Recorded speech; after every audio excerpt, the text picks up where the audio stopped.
Thank you for tuning in to the GSMC Basketball Podcast brought to you by the GSMC Sports Network. I am your host, Nelson, and it's a bit of a slow day, as you'd expect, going into the first day of the All-Star break. So we're going to do a couple of different segments in mind. So the first segment this time, we're going to be talking about if Jokic and Luka were teammates. There was a little bit of a story going on about All-Star game if they were they had a chance of teaming up. So we're going to look into that. We are also going to be looking in the second segment. We are going to be talking about more into the Nets' new head coach situation and who exactly they're bringing in as the new head coach since they recently fired Jack Vaughn. And in the third segment, we are going to be talking about JJ Redick and how he had some words about Doc Rivers on his via First Take. And we're going to just deep dive into what he said and what that could mean for the Bucks going into the future. We also have our fourth segment, as always, so stay in tune for that. Before we begin with the fourth segment, however, I'd like to remind everybody, as always, to please remember to tip and to donate. To get your comments recognized, use the link that is in the description below or the link that is displayed in the ticker below every single show segment. That is streamelements.com/gsmcsportsnetwork./tip. Really helps the show, makes the show much more interactive between myself, the host, you guys, the viewers. Once again, the link is streamelements.com/gsmcsportsnetwork./tip. And with that out of the way, we can go right ahead into our first segment, which is going to be talking about if Luka and Jokic were to team up. So this was a lot of talk around All-Star Weekend, and it's always a talk around All-Star Weekend because of the clips that a lot of fans and a lot of people end up seeing that end up having Luka and Jokic in them. They always seem to know how to have a good time. They always seem to know how to share laughs with each other. There's never a dull moment with those two. They even, in the middle of the game, they shared a moment where they just did nothing but pass the ball to each other for like 5 straight times. And they never dribbled the ball. They just kept passing to each other in the All-Star game. So obviously they love having fun. They have a lot in common as well. They're both foreign players representing their home country. They make the game look easy all the time with all the triple doubles that they get. They're constantly in the MVP conversations. They always seem to be better than the rest of these players that come into the league. And again, they make it look effortless. And their play styles, while they are a little bit different in the sense that Jokic posts up while Luka is a face-up guard, they both play at their own pace, and they've both made it a trend to be able to play at their own pace. A lot of teams they try to adjust to the fast pacing the league usually has now, but not Luka and Jokic. They score at their own pace, and they do it really well. So because of this, a lot of and with the amount of fun that they both have with each other on the court, it's like they're destined to become teammates at one point. And a lot of fans speculate this, and so they asked Jokic how they would feel if Doncic were to be his teammate, or if that's a possibility in the future. And he said, quote, "I don't know. It's possible. I don't want to leave Denver. I like it there, and it's a great organization, but if Luka gets pissed off in Dallas, he can come."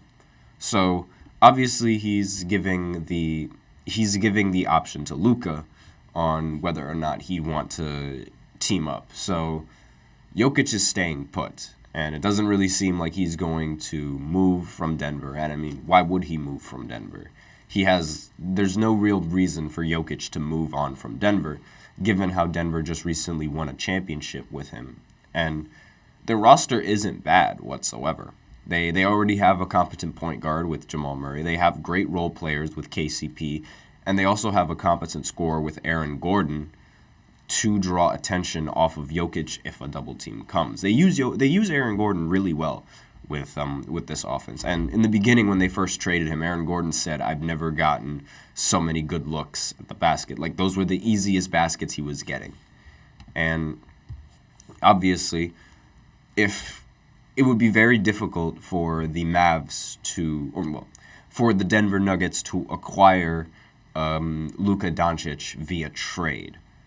Like, the only scenario where they could even end up teaming up is if Luka gets mad at the Mavs organization, because the Mavs, they aren't going to give up Luka. They aren't going to give up Luka, and I don't think any organization in their right mind would give up Luka if they have him under contract.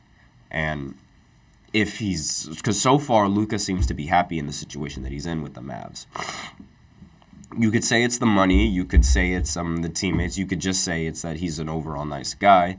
But it seems like he is happy with Dallas. And I feel like if you were to start a trade between Denver and Dallas, if you're Denver, you'd have to give up a pretty sizable load. You'd either have to give up Jokic for him, or you'd have to give up Jamal and a bunch of other pieces that are either on the roster already or could be on the roster in the future.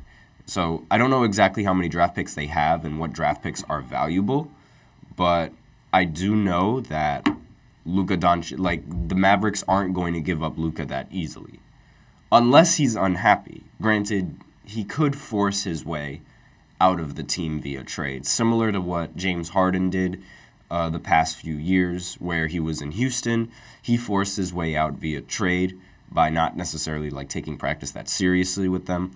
He forced his way out of Brooklyn by not taking it seriously again, and then he was able to force his way out of Philly by not taking it seriously. So, I mean, obviously, there's more nuance to those trade stories, but again, he could force his way out. I don't think that's necessarily in his character to force his way out.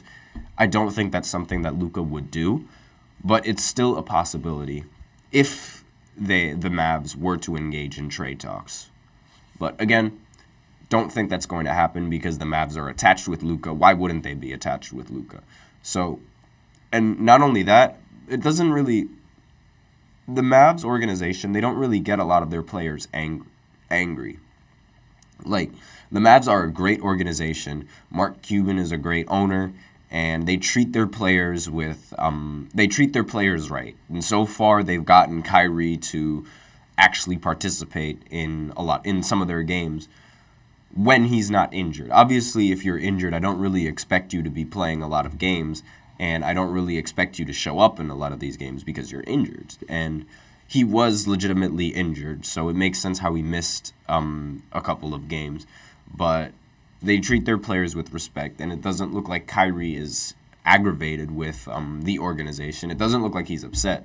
We haven't heard any word that Kyrie is upset, and if he is, I'm pretty sure he'd let us know, given how he's let us know whether or not he's upset several times before.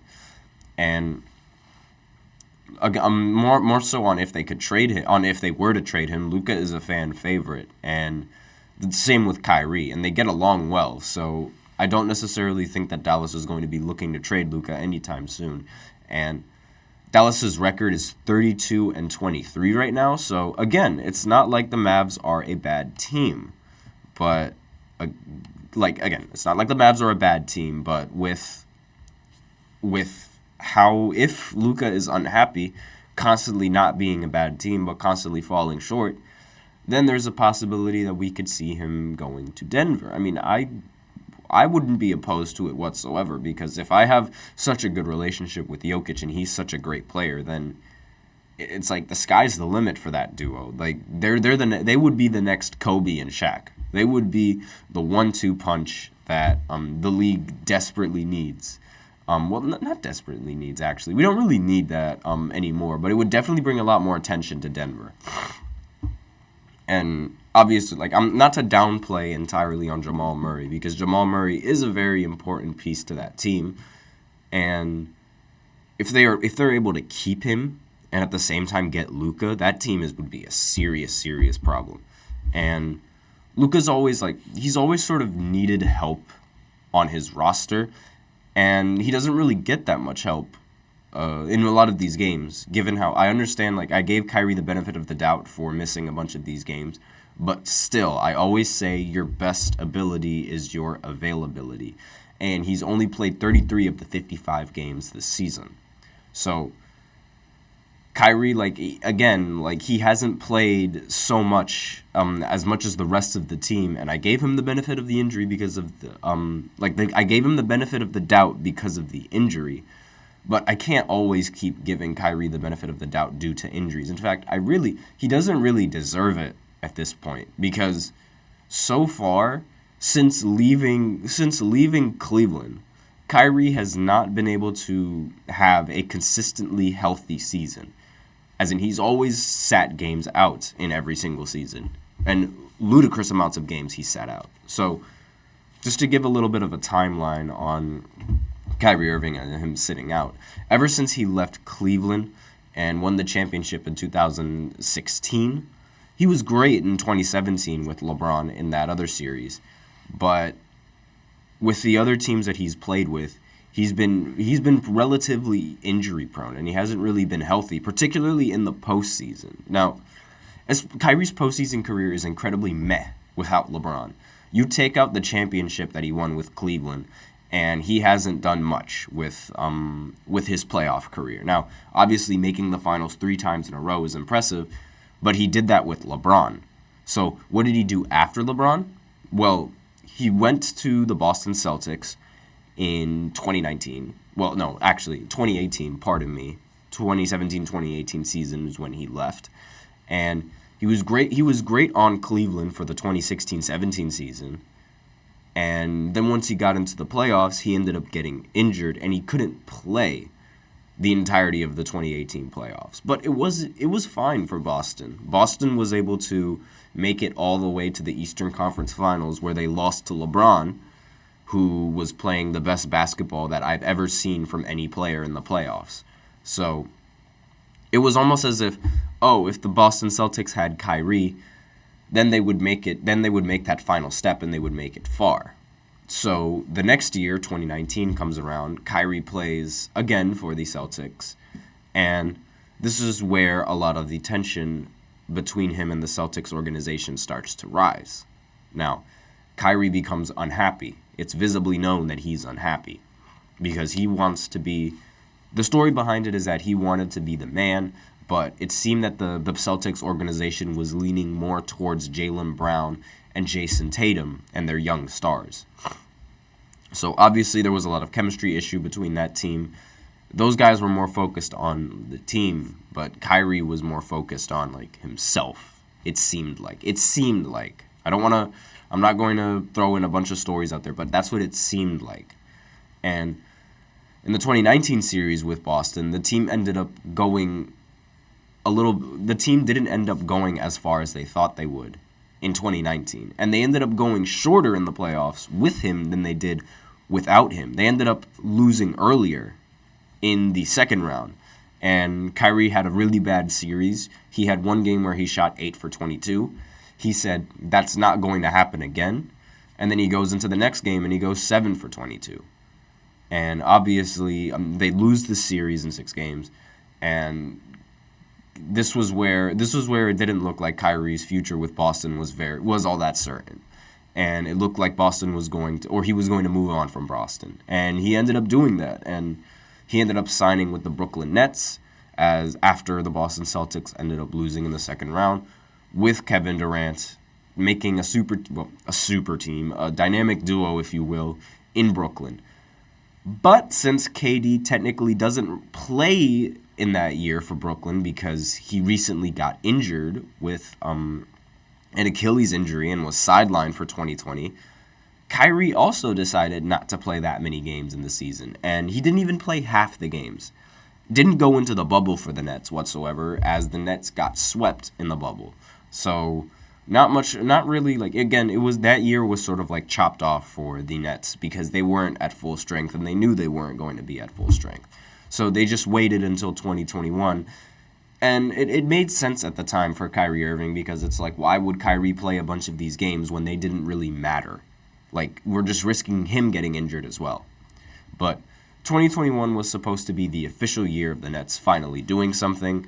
They got to the second round where Kyrie Irving then gets injured after the second game of the second round.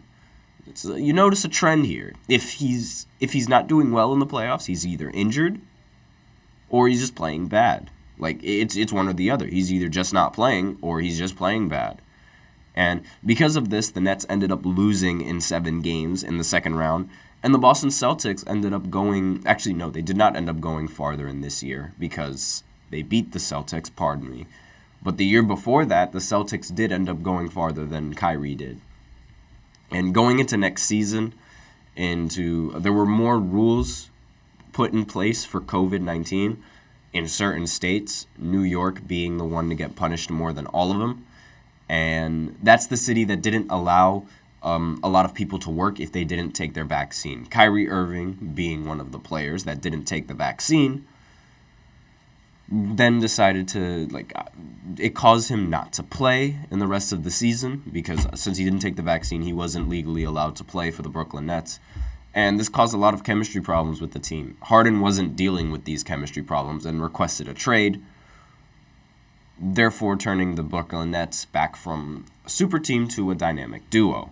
I skipped that part a little bit just because we're not really focused on Harden all that much. And obviously, shorthanded for the entire season, if the Nets were to do anything in the postseason, it would take a miracle. But they ended up making it. They ended up making it surprisingly.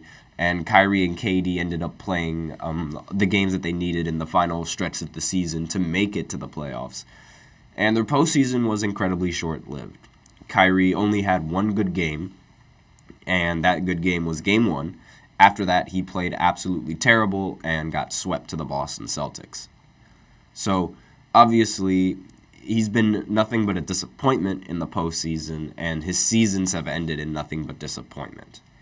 So, with this season ending in another disappointment, he decides to request a trade again, this time mid-season, and go to the Mavs. And this would prove to be a bad move on him because he would end up missing the playoffs with the Dallas Mavericks and with Luka Doncic. The Mavs ended up giving up a lot of pieces trying to trade for Kyrie Irving. So they didn't really have much on the defense to be able to make their offense effective because they were able to score easily on teams with Kyrie and Luka, teams were able to score easily on them. So, now with all of this in mind, why did I bring up Kyrie's history? I bring this up because if there was any opportunity for Luka to play with Nikola Jokic, it would probably be now. Kyrie Irving can be the driving force to blow up any organization. He can single-handedly end off any super team he wants. I have absolutely no doubts in his mind. If Kyrie wanted to just push the button and be like, I'm angry, I want to get traded, I want to get out of here, he will do it. He will do it. And it could happen anytime. That's the thing. You have no idea when it's going to happen with Kyrie. It's incredibly unpredictable. So with that unpredictability in mind, if Luka gets upset at Kyrie enough and Kyrie just acts out for whatever reason, it could be the driving force to send Luka away. I'm sure if they were put in a scenario, the Mavs would choose Luka over Kyrie. But what if they didn't? What if Kyrie put the Mavs in a situation that would force them to give up Luka? I mean, I don't want to point fingers, but Kyrie, he can do whatever he sets his mind to with these teams. He could end off any sort of chance. Because if he leaves, then the Mavs, they don't really have, I don't see them as a contender anymore. Because Luka, while he's fantastic and he's a great player, it's really difficult to carry a team by yourself going into the playoffs with isolation alone. So, again, when he made his deep playoff run, he had Jalen Brunson. And while he was also an ISO player, he was a really good ISO player, and he was able to produce. And that's sort of what he needs. He needs players to produce. And losing Kyrie Irving, you lose a player to produce. And you just can't do that. And I feel like that would be the breaking point. If there would be any breaking point with Luka and the Mavs, that would be a breaking point, and I think Kyrie would be the main catalyst for that breaking point. But with that, we are out of time for the first segment, so we are going to go into the second segment where I talk about the new head coach that the Brooklyn Nets decided to bring along. whether I like the move, whether I don't like the move. Obviously, since I'm a Nets fan, I'm going to have a lot more insight on this move than a lot more people do. And I'm going to keep my bias aside, as always, but I can't make no guarantees. But stay in tune for the second segment as I talk about the new head coach. So I'll be right back. I feel like I'm losing my mind. Is everybody in the world blind? Please, Lord, give me a sign, a sign. I feel like I'm losing my mind. Is everybody in the world blind? Please, Lord, give me a sign, a sign. I wanna be the greatest. Everybody on the fake shit. I look around and feel like everybody is the fakest. I make this every day and I'm impatient, hoping one day I blow up from the basement. Again, I don't hear shit that I think is amazing. Waiting for my day when I'm playing sold out shows for 1,000 faces. Hey, give me that crown, get in my way and to be put down. It ain't your place, all this my town. If I want that shit, then I'll get it right now. I'm losing it, the noose it fits, some losing shit, a stupid myth. You choose to live or choose to dip, you choose to fight or lose your grip and lose a gift. Oh. I feel like I'm losing my mind. Is everybody in the world blind? Please, Lord, give me a sign, a sign. I feel like I'm losing my mind. Is everybody in the world blind?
And we are back with the second segment of the GSMC Basketball Podcast, brought to you by the GSMC Sports Network. Sorry for that longer than usual break.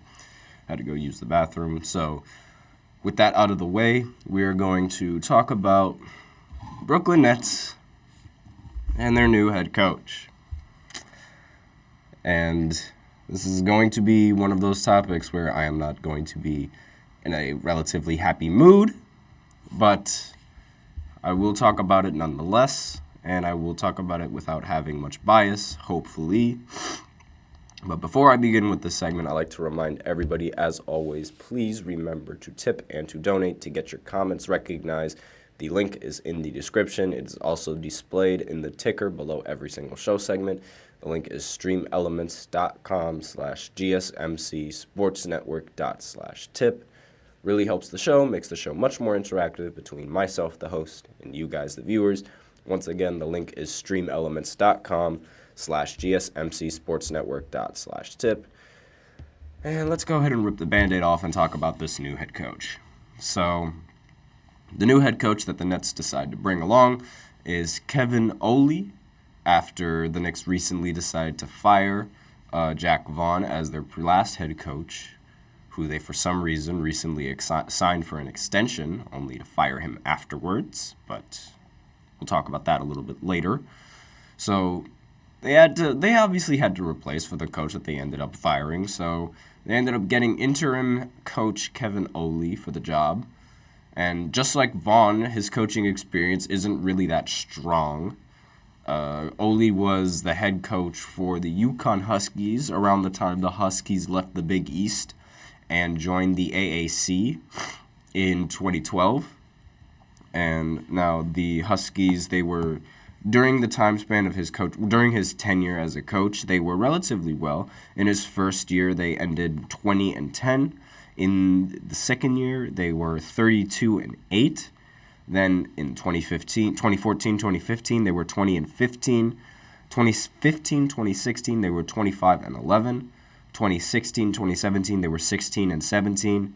2017 and 2018, they were 14-18, where he was then eventually fired from the organization in 2018.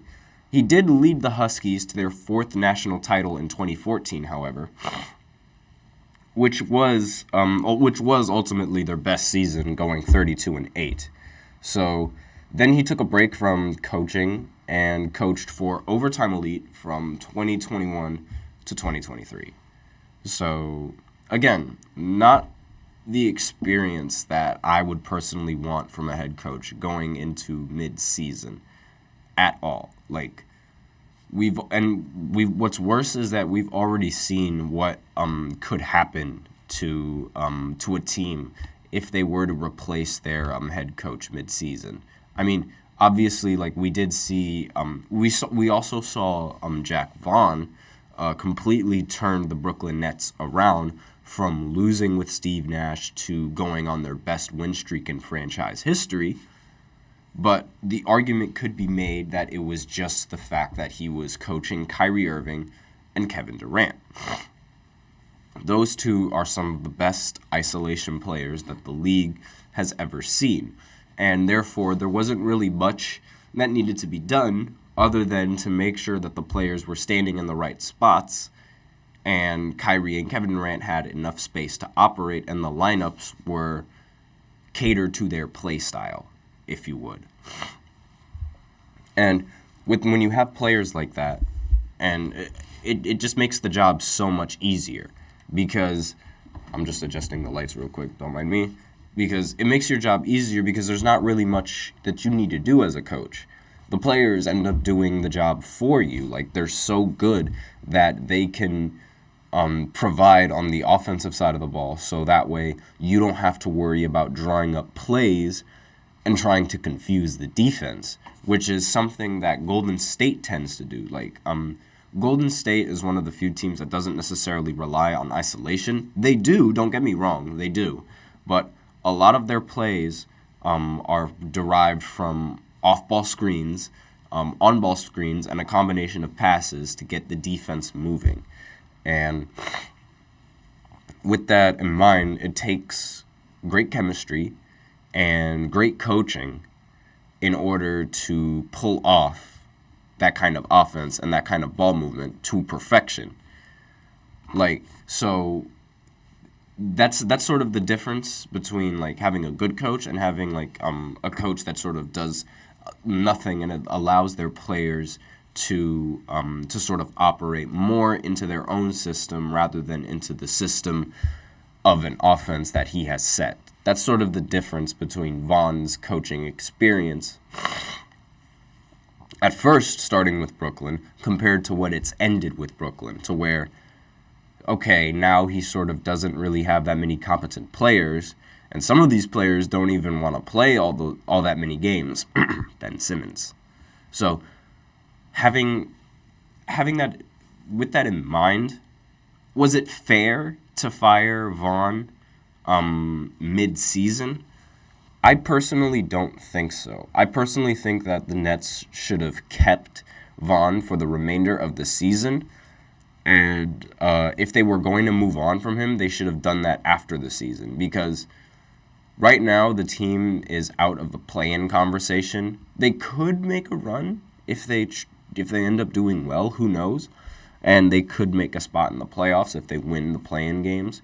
But then again, it's like replacing your coach mid-season is not going to help the team. The team is already facing a bunch of head coaching changes because a lot of these players recently were acquired via trade. Therefore, they were playing under a completely different head coach. And some of the old players, like Mikal Bridges, Cam Johnson, they all came from Phoenix in the Kevin Durant trade. And now they're expected to go from Kevin Durant, from being coached by Vaughn from being coached by the head coach on Phoenix, which at the time I believe was Monty, to then being coached by Vaughn for a few months, to now being coached by a completely new coach that doesn't have much experience, Kevin Ollie. So with that in mind, it's a lot of coaching changes. It's 3 coaches in the span of like about a year. And with that in mind, I'm not really sure that that's a good step in the right direction. The Bucks have already changed their head coach mid-season, and we've seen the results of that. So far, they've been 3-7, and they've not been relatively good in the regular season. Therefore, with that in mind, the Nets are doing the exact same thing, and it doesn't make sense. And they're stuck between a rock and a hard place right now because I feel like the Nets should tank, honestly. Like, they should just completely, like, they should start over, get ready for the next season. This season is lost. Like, there's no point. And I just don't understand why they decide to just bring a completely new head coach into the mix of already the amount of problems that the Nets have. Because Vaughn was expected to do a lot for this team. Like, he already had a lineup set up with Kevin Durant and Kyrie. Then they request a trade. So now his lineups have to be different. And now he needs to implement Cam Thomas into the lineup. And Cam Thomas is a terrible defender. He's one of the worst defenders I've seen. There are times where he literally straight up just leaves his assignment to go double team for no reason. You can't do that in an era of spacing. So he's a bad defender, and Vaughn has to learn how to manage that with the lineups to be able to cater to his playstyle because Cam Thomas doesn't really like passing the ball. He is a scorer. He's really good at it.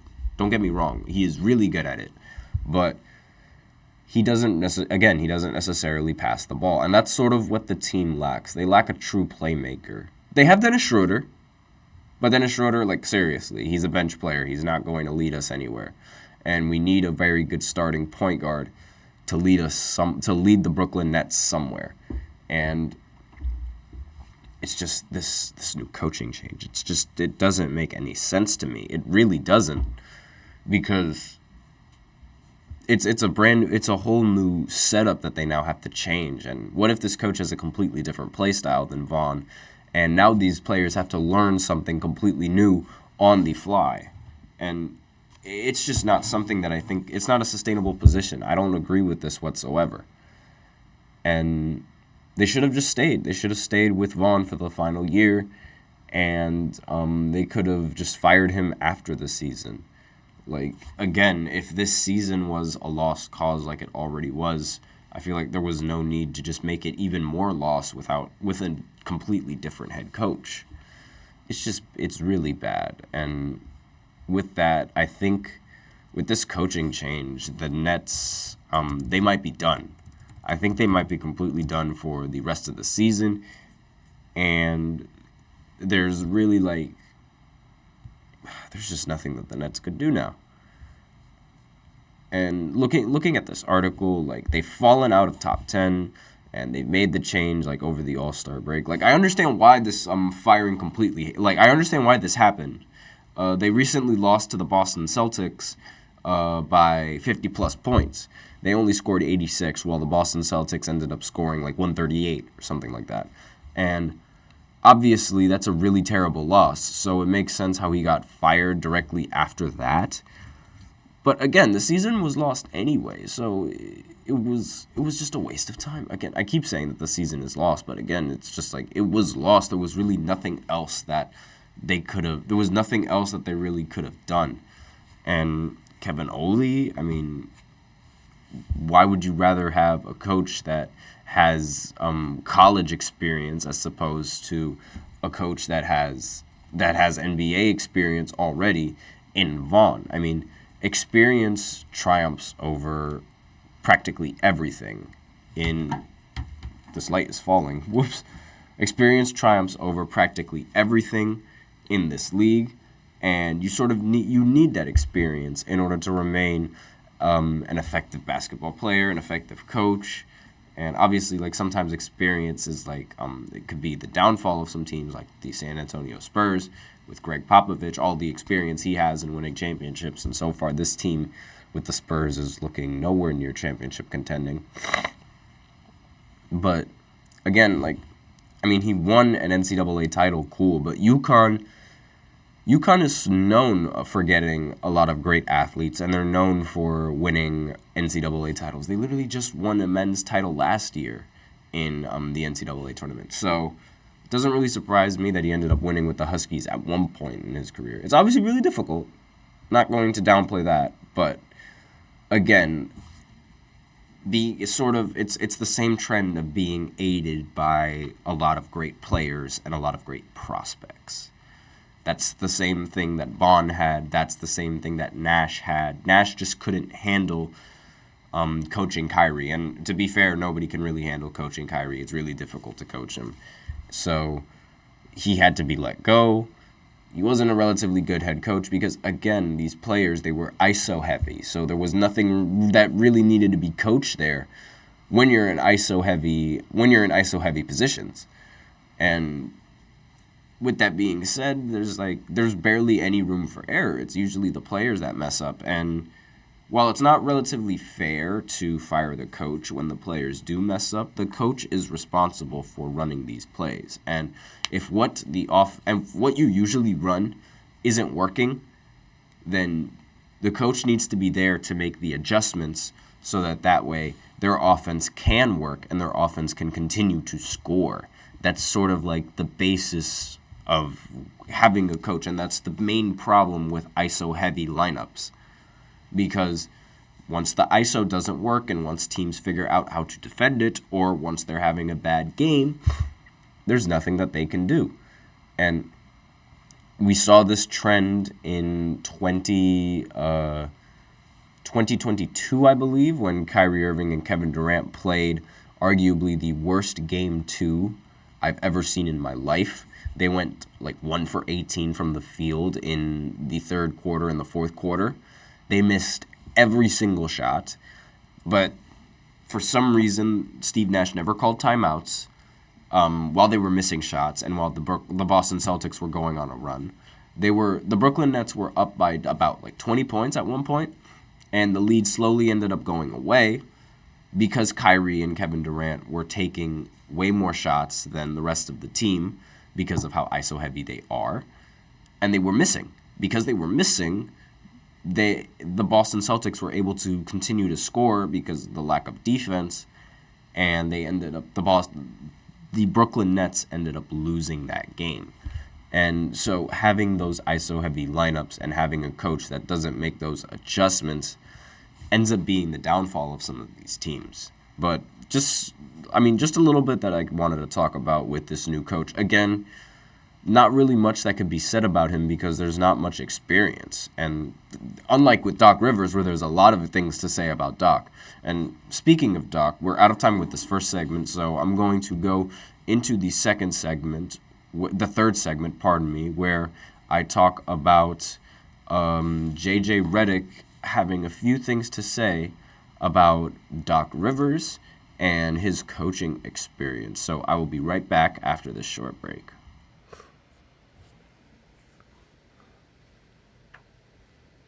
For the best and latest podcasts available anywhere, go to the podcast app on your cell phone and type in GSMC to access free content-rich podcasts on health and wellness, book reviews, sports, entertainment, relationships, social media, movies, technology, finance, and even weird news. Subscribe and download the GSMC Podcast Network's family of shows, available everywhere podcasts are found.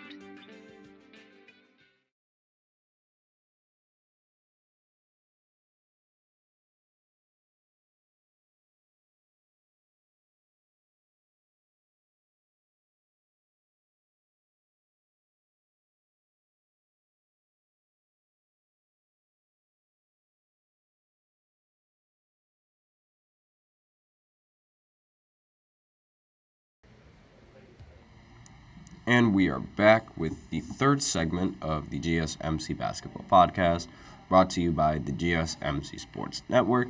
And in this third segment, we are going to be talking about JJ Redick calling out Doc Rivers after via First Take and via Awful and via First Take. So basically, I'm just going to pull up JJ Redick's stats right here just to give you guys a little bit of a history around JJ Redick and why he's been saying a lot of these things, why he's allowed to say these things about Doc.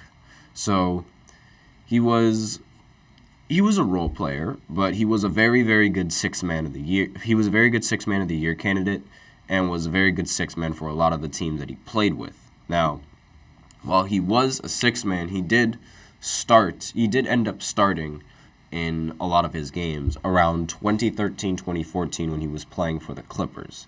Now, he spent his time in Orlando where he developed his game into being known as a very lethal three-point shooter.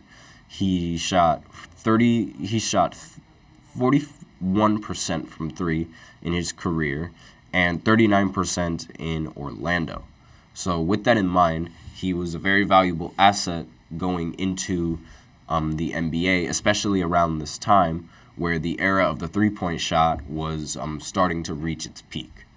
And around 2012, 2013, he was traded to Milwaukee for a few games, and then he was later sent to the Clippers, where he really took his stride and became one of the most lethal shooters in the NBA. And he had some of his best seasons were as a Clipper, and he ended up shooting 40% in just about every single season except for one with the LA Clippers from the three. And his best season with the Clippers was when he averaged 16 points on 48% from the field, 47% from three, and 88% from the free throw line. So obviously he was a very good asset for the Clippers, and he was on the same team that Doc Rivers was coaching because Doc Rivers, as I said previously on podcasts, he started coaching the Clippers after he coached Boston. And with that in mind, we all know the history around the Clippers and blowing leads and losing in a bunch of series where they should have won, especially in the second round where they ended up blowing a 3-1 lead to the Houston Rockets. JJ Redick did play his part. He wasn't at fault for losing any of these games, but again, he was part of a very infamous roster that was very disappointing in the postseason. And with that in mind, with how the Bucks are performing right now, with Doc Rivers being 3-7 and whatnot, JJ Redick had some things to say about Doc Rivers and the situation. So he said, quote, "I've seen the trend for years. The trend is always making excuses. Doc, we get it. Taking over a team in the middle of the season is hard. It's always an excuse. It's always throwing your team under the bus. There's never accountability with that guy." End quote. So obviously not a lot of positive words coming from JJ Redick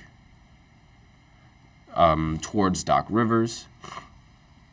So obviously, having one of your former players say this about you is not good for your resume. And I said it previously, how on a previous podcast, how I believe that Doc Rivers was just throwing his team under the bus, the same way that he threw Ben Simmons under the bus. And I'm not entirely crazy for saying that and accusing him of that, because now JJ Redick is out here saying the exact same thing about how Doc Rivers just throws people under the bus. Obviously, this was a reference to how Doc Rivers was saying that some players on the team didn't know the play, and this was in response to his post-game comments. So I'm just going to pull up Doc Rivers' post-game comments right now,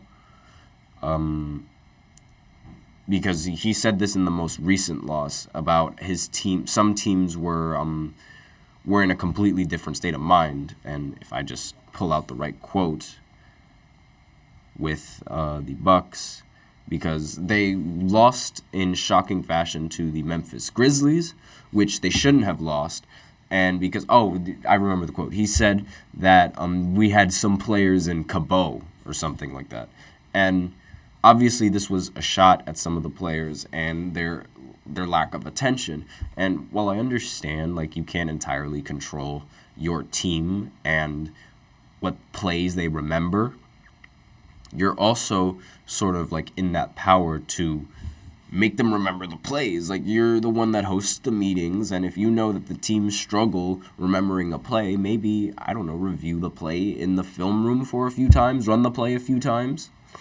Like, apparently it's a very common trend with Doc Rivers to throw a bunch of players under the bus. And I mentioned that he's done it with Ben Simmons, so I'll go ahead and touch up on that. So previously, when he was the coach for the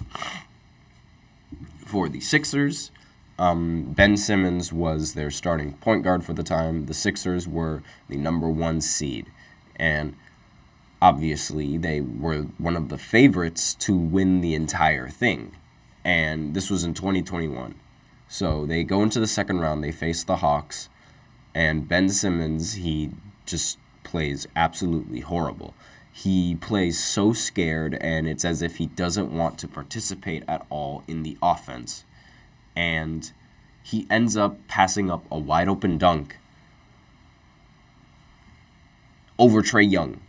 Like, it took me a while to say that because I'm still, like, stunned at the fact that he really passed up an open dunk on Trae Young, a guy that's 6'2", 6'1", compared to his height being 6'10", and he passed it up.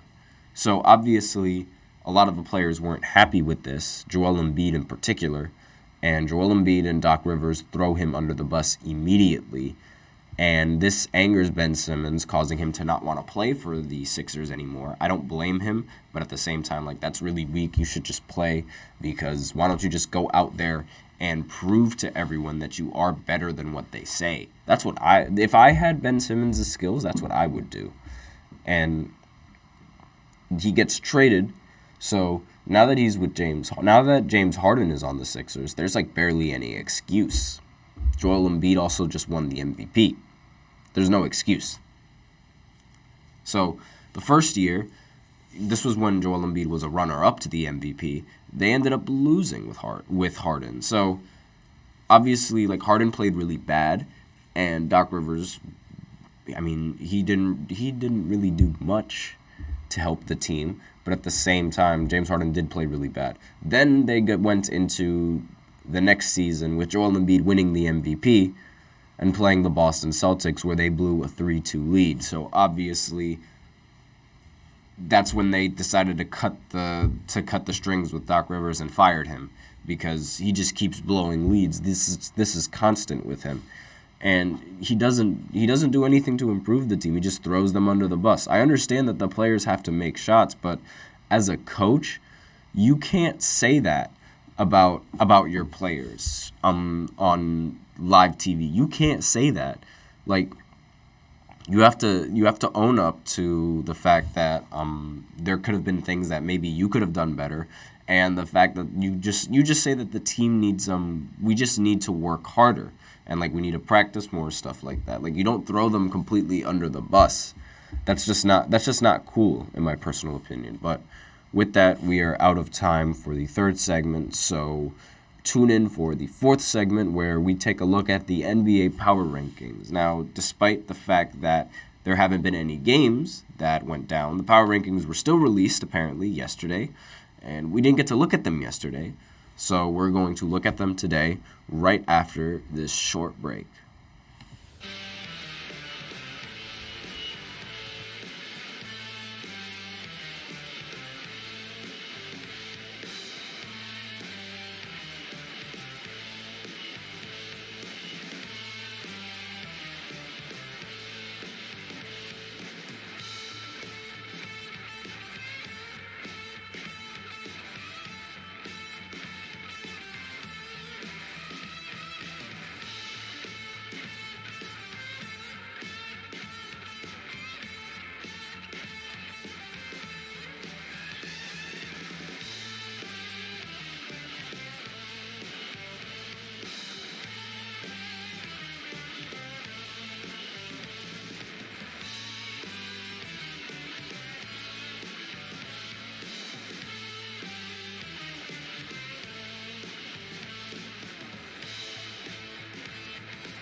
And we are back with the fourth segment of the GSMC Basketball Podcast, brought to you by the GSMC Sports Network. And in this fourth segment, we're going to take a quick look at the power rankings for this week, because I am a little bit curious, given how there weren't games over the weekend, so it's going to be games based off of like Monday, Tuesday, Wednesday, and Thursday.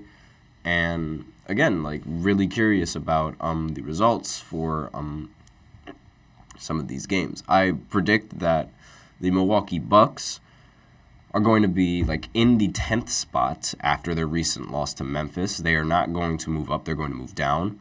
The Timberwolves, they will move up to the top 3, in my opinion. I think that their wins over the Blazers and their blowout wins against the Clippers as well, and against which other team did they play? I'm just looking at the schedule right now. So they blew out the Clippers. I believe it was the Bucks that they blew out after the Clippers. I'm just making sure. But they play the Bucks. Yes, it was the Bucks that they blew out before blowing out the Clippers. So I definitely believe that they will go up in the rankings. OKC is going to stay roughly the same. Don't see them moving up. Same with Boston, same with the Clippers. I think they're going to stay relatively the same going into these power rankings. But with that out of the way, let's open it up. So yeah, you could see my screen right now as I move this around and explore this page. Go ahead and see what teams are. So the Boston Celtics, they're the thumbnail, so I'm assuming that they're going to stay in the exact same spot as they always have been, in the one spot. So let's just see. Yep, 43-12 is their record.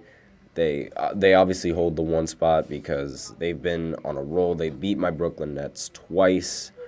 One of them in a blowout win at home, 136-86. Obviously, really bad performance by them. They haven't lost a game since losing to the Lakers in the beginning of the month. So with that, and most of the games that they've won that have been in blowouts, except against the Miami Heat and against my Brooklyn Nets, the first time they matched up. So with that in mind, obviously, I mean, like, this team is just way too good. Look, they rank 5th in field goal percentage in the paint, 60%, and they lead the league in three-point percentage with 47%. Which is always, like, again, like, there's pros and cons with that because, while you could be relatively good in the regular season at shooting threes, what if those three, like, you got to make those threes? What if you don't make them in the playoffs? And we've seen that happen to several teams that rely heavy on the three ball, and they end up losing because of the three ball. Like the 2018 Houston Rockets, when they missed 27 straight threes. If they would have made a few of those three-pointers, then they would have ended up winning that game. And but both when they've shot the league average or better from three-point range, they're 26-2. And when they haven't, they're 17-10. So obviously they win a lot more when you hit more threes. That makes a lot of sense. The Timberwolves move all the way up from 5-2. I'm very surprised with this. Oh, and that reminds me, the Knicks are probably going to move a little bit down on the power rankings, given how they've been losing a couple of games against relatively mediocre teams. I personally don't agree with that because they've been playing injured, and they haven't been at their full strength. So with that in mind, I don't think it's relatively fair to lower them in the power rankings. But that's just me. I'm very given how Minnesota recently, they won in several blowouts, it makes sense that they move all the way up. The Clippers, they move down to the third spot, which isn't bad. It's not bad at all. Again, while I see the Clippers playing well in the regular season, I have to see it in the playoffs, and this is one of those teams that I just can't bring myself to trust. In Cleveland, they moved down from the 3 all the way down to 4, which isn't a big jump because obviously since the Clippers moved down, they have to move down. Makes sense given how they lost to the Sixers without Joel Embiid. But they still have a relatively good record, 18-2, and these numbers are really good for them. So OKC, they move up from 6 to 5. So again, they stay at that mid tier. I don't think this team is going to do much going into the playoffs. They might be one and done. Wouldn't be surprised, but this team's been playing really good in the regular season. They lost to the Pistons, and again, I can't take a team seriously when they lose to the Pistons. It's not something that I think is the smartest thing to do. The Denver Nuggets, they drop all the way down from 4 to 6. So a little bit surprised that the Nuggets have moved all the way down from but then again, they did lose some really winnable games. They recently lost to the Kings. They also lost to the Bucks. They actually lost to the Kings twice, but they beat the Lakers, which again is not really saying much. But losing to the Kings twice and also losing to the Bucks is not really good for the Denver Nuggets. Again, I don't really think this is something that they need to really worry about because they still have Jokic, they still have Jamal Murray, they still have enough on their roster to make a deep playoff run. So again, nothing really to worry about. The Mavericks, they stayed the same in the 7th spot in the power rankings. Obviously, having Kyrie Irving on the team is definitely improves their power rankings. They've been winning a lot more games because of Kyrie and his scoring. So they have the league's biggest differential between their record when they've shot the league average or better from 3. So they're a really lethal team when they get it going 23-5. And when they haven't, obviously, that's when they're taking a lot of shots and missing. Makes sense how they're 9-18 because they don't have defense to fall back on. The Phoenix Suns, they move up from the 9th spot all the way to the 8th, so not a big jump for Phoenix, but again, relatively fair, given how they haven't really made, there's not much talk around Phoenix. When they play good, they get talked about, but when they don't, and when it's, quiet for a lot of the big 3, they don't really get talked about that much. Obviously, Booker and Beal having 2 games where they played literally 5 minutes is not ideal. They ended up winning both of those games, which is cool. They lost to the Warriors, however, which was in a nail-biter with Curry hitting the game winner. But again, this team is really good with matchups. They have great scorers. They're going to be a very difficult team in the playoffs when it comes to guarding one-on-one. So this is a team that you have to worry about. The Pelicans move up to the 9th spot. I'm very surprised to see the Pelicans back up here. But makes sense. The Sixers, they're not going to be in the top 10 anymore. So there is definitely room. So I do see Pelicans are a relatively good team. I think I have them holding the 6th seed right now by the time the season is over. But we'll see what happens. The Knicks take the 10th spot, so the Bucks are completely out of the top 10 in power rankings. And It's only under Doc, is it? I bet you they're 11th though. Yep, they are 11th. So they just move out of the top 10, and no surprises there. Doc Rivers is really he's been really underperforming. I already talked about him in the previous segment, but again, he has not been a good head coach for these guys. And with that in mind, we have someone in the chat real quick, and I just saw the chat, so pardon me. I'm just going to take a quick look at it real quick. Wouldn't OKC getting Luka seem more probable? They have the draft picks plus young players to sell the Mavs that they'll be set with, a rebuild after giving up a cornerstone player like Luka. That's an interesting trade, Sean Hackett. And yes, they do have they do have the assets available to get Luka if they want Luka. But at the same time, as of right now, I'm not entirely sure if they would want to have Luka on the team when they already have Shai Gilgeous. I mean, again, I could see that happening, but I don't really see two dominant ball handlers being the solution to the team as of right now. I have to see how OKC plays in the postseason, and whether or not what Shai can do what he's doing right now in the regular season.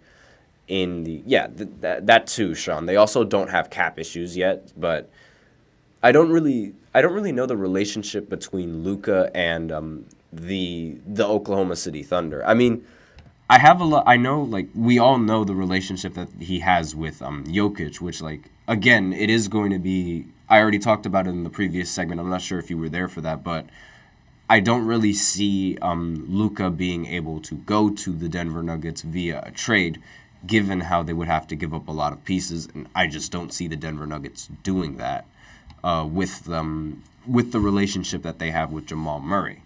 I mean, he was injured at one point, and even when he was injured, they weren't giving him up. They were still they still had hope for him, and I understand.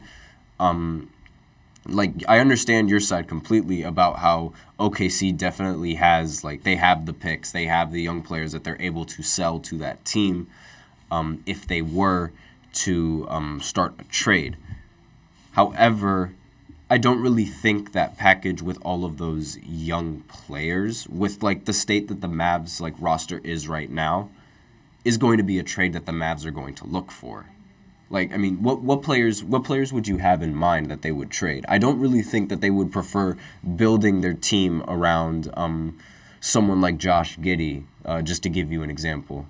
And I mean, I don't really see them giving up Chet either, because they recently got him, and he's recently proven to be a good asset for the team, not just offensively but defensively as well, as a rim protector, and he could develop to be a very overpowered player given his height and his overall skill as a big man. And not to mention, I don't see them giving up Shai either, given how Shai is ranked higher in MVP rankings than Luka Doncic. So, not entirely sure if again, they do have the pieces to do that trade, but I'm not entirely sure if that trade would happen or is as likely to happen. I mean, if he has the relationship with a lot of the players, then maybe he could. Maybe that could happen. But it seems that he has a better relationship with Nikola Jokic, and given how, again, if he's not happy, I wouldn't be surprised if he just decides to sign with them for however they can. Ooh, he has another comment in the chat. I'm just going to read that real quick. I think it's the draft picks plus Jason Williams. Yeah, Jason Williams is pretty good addition, but again, they also have Deng, who is a development prospect from New Zealand with huge upside. Yeah, Sean, I get at the same time, moving from someone like Luka Doncic to Jason Williams, it's would they really try would they really want to trade or to influence a trade to do that? That's a very huge drop from player production in terms of, like, at least an individual standpoint. I mean, Luol Deng, he does have the defense, so I could see, like, his value, like, on the defensive side. And Jason Williams is a good scorer. I'm not going to say that he's not a good scorer. Like, I remember in several games with OKC, him and Shai have combined for, like, 60 points. So he's a great scorer, not saying that he's not. But going from Luka to someone like him, I don't really watch OKC games that much. They don't really go on the TV as often as but when they do go on, I do watch them. I don't relatively see, like, it's a lot of Shai doing a lot of the isolation and a lot of the shot making and a lot of the shot creating. So, I mean, then again, having Kyrie on the team, would you really want Kyrie to be the face of your team as opposed to Luka as the face of your team? I would think that it would be it would be really, like, for Nuggets fans, it would be sad to see Jamal Murray go. But at the same time, Jamal Murray has shown that he can produce as well as Luka Doncic on the biggest scales, because we saw it in the playoffs where he was dropping triple doubles along with Nikola Jokic. So he's shown that he could be the driving offensive force that a team needs. And they have Houston's upcoming first-round picks. Yes, that is valuable. I do understand that. But then again, it's like, Sean, again, you're jumping from having... it depends on, like, how the team, like, feels. Again, like, if they feel like they're able to win with the roster that they have with Luka Doncic, then they're not going to give him up. But if they feel like it's time to rebuild, then it could possibly happen. But again, Sean, like, it's difficult to say simply because, like, with these with the players, it's a lot difficult to decide if he's going to bring a lot of value. But yes, he would have to want out if he would want, again, because and that's another story that's really difficult to say because Dallas treats their players right. And if Kyrie doesn't want out, I don't really see Luka wanting out anytime soon. But again, if he would have to want outs, then OKC could be a good option. But Luka in an OKC jersey just sounds weird. I don't know why. It just sounds weird. And we have another person in the chat, Be Faster. It's a funny name. Great content. I'm thinking of streaming something similar soon. Dropped you a follow. Really appreciate it. Follows are always very helpful for the show. And it was a great conversation, but we're out of time for that in this segment. Thank you all for tuning in to the GSMC Basketball Podcast. One more comment from Sean. Why not? Yeah, I think that Kyrie usually gets his teammates to exit town. Could happen. I mean, you could. I'm gonna upload a video on the first segment, so you could look at the comments that I've said for that. I'm going to upload that a little bit later. But again, we're out of time for the show segment, so thank you guys for tuning in to the GSMC Basketball Podcast presented by the GSMC Sports Network. Your support means a lot to us, so please remember to subscribe to the show, leave a positive review. It really does make a difference. We also invite you to follow us on Facebook, Twitter, TikTok, and Instagram for more content and updates. Thank you guys once again. And just a reminder, as always, please remember to tip and to donate to get your comments recognized. It puts your comments directly above on my screen, and I'll be alerted for whenever you guys want to comment. The link is streamelements.com/GSMC sportsnetwork./tip. It is displayed below the ticker on every show segment, as well as in the link in the description. Helps the show, makes the show much more interactive between myself, the host, you guys, the viewers. That is it for this show. Thank you guys so much for tuning in. I am your host, Nelson, and as always, take care.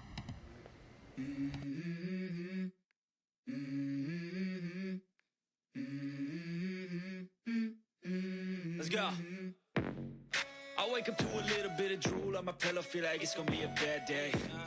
Yeah, I'm tired of shit, and the coffee ain't hit yet, damn ain't